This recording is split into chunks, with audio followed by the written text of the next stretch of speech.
you know what I mean? I fucked up the camera. Fuck you, Eisner. It's gonna be in the little like montage of shit that I do. Just fuck up the camera. Oh, so why am I such a stupid ass? Hey. Alright, what up?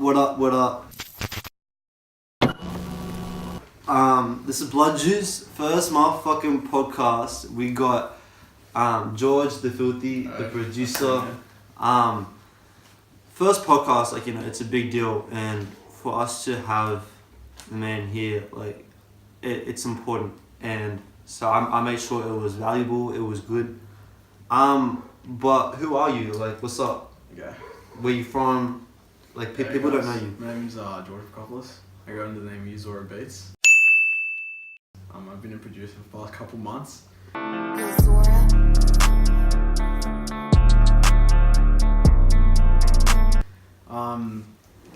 I'm from Bankstown represent.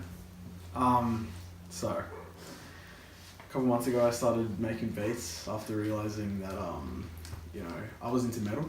I was a huge metalhead for years now, and I got to a point where I was like, you know, this metal stuff isn't working out.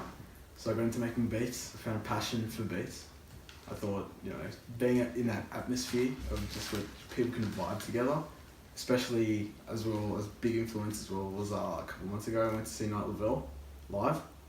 One of the best concerts I've ever been to, and just feeling that vibe, just hearing everyone just in unison to that music, just amazing. So what made cause you don't produce metal now, you don't do that shit. No. I didn't hear that. No. So where'd that come from? In No, terms, just hold it. just in terms of, okay, so in my early high school years, I found a passion because I've been a guitarist for about 10 years now, and like that transition. that from metal to hip hop. Yeah. Oh, that transition was like, it was mainly an influence from friends, from relatives. You know, I had a lot of relatives saying, you know, metal fucking sucks. Oh, so it's white bitches that got you into it. No. Fucking white bitch. It's just the thing is that, like, it's the whole creative process, the amount of, I guess, connections you can make with people through hip hop. Because metal was, I'd been to metal concerts before. I made my own metal album that I want to forget about that. I don't want to talk about that. But just like that I can't explain. Just like that like the vibe of just, it was just metal. Not that I'm gonna say metal is negative, but like that mindset when I was listening to metal, it's something I didn't like. Yeah. And so with hip hop especially, I just thought people can just accept it and just understand together in unison. Not to say that metal's not like that, but just I'm not what you mean. I just found that new passion for hip hop. Yeah, definitely. So then where'd it come from in the first place? Like the whole music thing, like you've been making music for what, you said it's 9 years something? Yeah, I started, when I was a lot younger, I found a passion for guitar.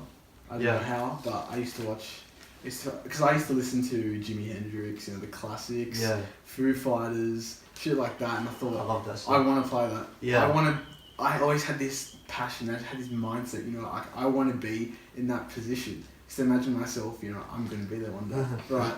And eventually, I started guitar. So I started lessons when I was year 3.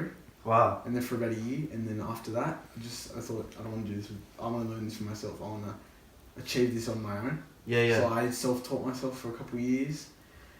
Started learning. I got into rock and then realized, well, metal is a lot more complex than rock is. So I just got straight into metal, and I started shredding, started practicing, got into this really, really fucking heavy shit. Used to get into like the most like death metal, most brutal shit possible. Yeah. And then what actually got me into hip hop, I first listened to Ghostman, and I listened to Ghostman, Suicide Boys, Ghostman, guys like that.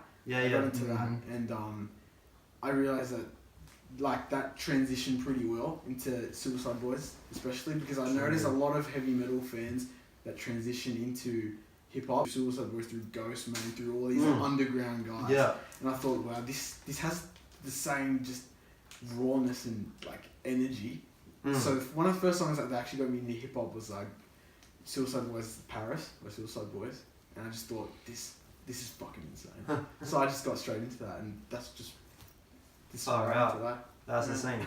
But like I heard your beats, they're not like Suicide Waters. Like even some now, it's like Little Skies. Yeah. Like you love that shit. I'm really into making more melodic type of beats and shit. Oh right. Like Okay. I don't mind making some really hard hitting fucking bass heavy shit, but like just Yeah. melodic shit is always been my thing. I get that. Yeah. So now we were talking before, and the artists you're working with. So how's that going? Like selling you sold your first beat. Yeah. So within about the first month, I sold my first beat. Yeah. Which was a Wow. pretty good feeling. It was just to this. Yeah. I made this connection through a mate, and I posted my first beat. I posted was a Smoke Perp type beat. It was like an Hey. Audi. It was an Audi type beat. Yeah. You know, with just That gringo. Yeah. And I was just fucking around in the FL Studio, and eventually I thought, you know, I'm just gonna start learning beats. 'Cause Yeah. I think I've seen how many producers like that. I had that passion. I want to be on Genius. I want to be Yeah. on that channel. And yeah. Go on. Yeah, and so I uploaded my first beat, and this guy that I was mates with, he had a connection. He told me that there's this rapper from, I think he's from Wisconsin, and I was talking to him on Discord, and he's just like, yeah, I checked out your beat, I want to buy it, and I was panicking. Like this was my first sale. Like it was a surreal feeling, just like selling that someone really wants that beat that I've made with my own heart and soul. Yeah. And so, like, selling that was just insane. And eventually, that led into me, my passion got so much just stronger. So I started making more and more beats, selling to more local rappers from, like, you know, across the world. And eventually, I got to the placement. I posted my beat Limitless on my Instagram. I got a comment from Legendary Keys. Shout out Legendary Keys from Manchester, and he messaged me saying, "Do you need a placement?" Hit my DM. So I talked to him and stuff, and he's like, "You know what? I've got close connections with Rich the Kid, 6ix9ine, Jake Rich. So like, do you want to get into the placement pack?" Alright, and just from then on, we started working together. So he would have shown your beats. Yeah, So Rich he the would have Kid, sent a placement pack 6ix9ine, to all those people. 6ix9ine and Jake Rich. So we would have heard your shit. Regardless if it gets used or not, just that feeling that guy has heard my shit. Yeah, exactly. Yeah. Because knowing that like you're just some kid from Exactly. Sydney. Yeah, exactly. And like it's crazy. But I still get that now. Yeah. I always get that. Yeah, it's crazy. So, fuck. There's one more thing I was gonna ask. What was it?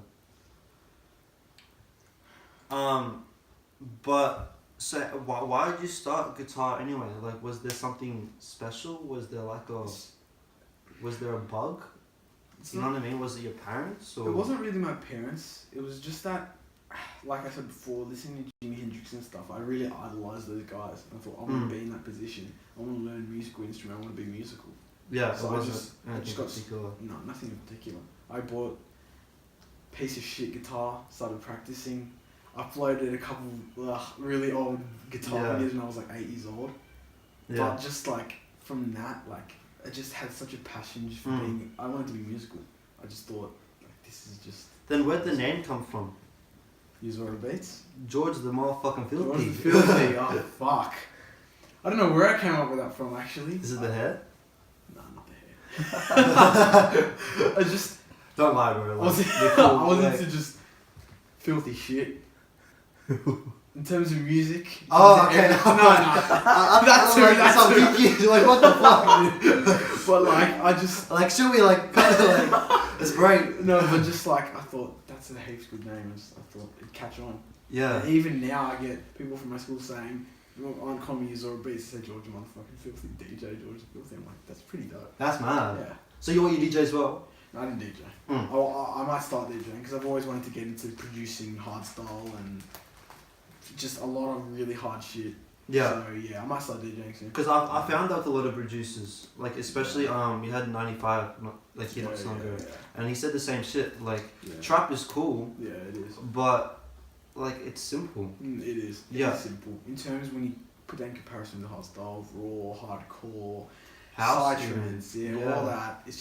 It's like it's a whole nother level. Yeah. Not to say that hip hop is like basic or shit. I get you. Yeah. Yeah. I had the same conversation with Canino. He was like, my brother, and he said, like, the beats I get the same shit. Yeah. Like, not to say that they're not talented, Yeah. but it's the same shit. Exactly. Yeah. And music these days, everyone thinks they can do it. Yeah, exactly. Yeah. You hear a lot of. No, I'm not gonna just put anyone else down because I love to support any local artists. You know. Nah, fuck it though. If they shit. Oh yeah, I mean, even if they're shit, like I still want to support them because everyone should get a chance. Definitely. Yeah. No, I get that. It's just that, especially now, hip hop is the cool thing. Exactly. Yeah. And we get it because like, you understand how it was to not people not like metal. Yeah. I mean, I was sagging my pants since I was like 9, so like I get it. Like, I get it. yeah. So, and now, like white bitches like the same music as me.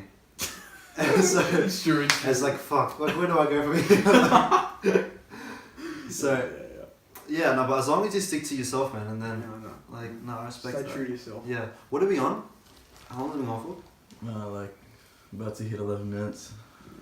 Okay. What was I gonna ask? Fuck, man. This is the first.